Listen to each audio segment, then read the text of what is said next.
রান্না করা খাবারের ব্যবস্থা করে দিয়েছে। আমরাও কিন্তু নিজেরা উদ্যোগে সহযোগিতা করেছি। আমরা কন্টিনিউ 3 দিন করবো। আজকে খিচুড়ি হয়েছে, কারণ সাদা ভাত হবে, পরশু দিনে কিছু একটা প্ল্যানিং করলে আমরা করবো।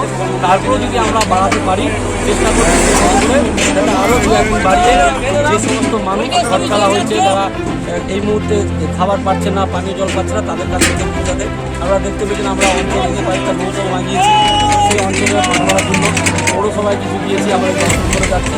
এভাবে আমরা চাইছি 2-4 দিন আমরা ক্যাম্প করবো, 3 দিন করবো, আজ কাল করবো, তারপর যদি বাড়ানো যায় আমরা চেষ্টা করছি সাধারণ মানুষের জন্য।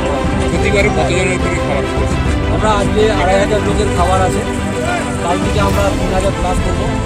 আমরা জানি যতটা করে পারবো ততটা করবো, যতটা করছি সেটাও কম হয়ে যাচ্ছে, কারণ বর্তমান পরিস্থিতি শাসক দল কোনোভাবে সহযোগিতা করেনি, আমাদেরকে সহযোগিতা করেনি। দুঃখ নেই, আমরা বারে বারে সংবাদ মাধ্যমে বলেছি যে এই সময় রাজনীতি ঘুরে নিয়ে সবাই এক হয়ে কাজ হাত দিয়ে করে বলেছি।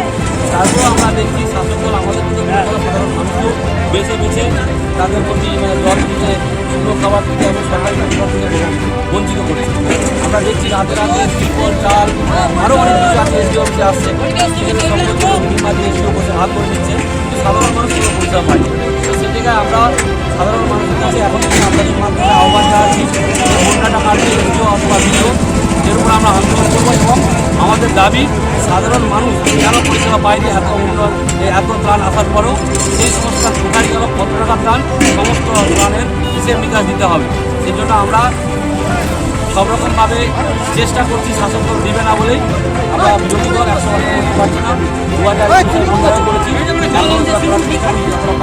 মানুষের জন্য করবো, মানুষের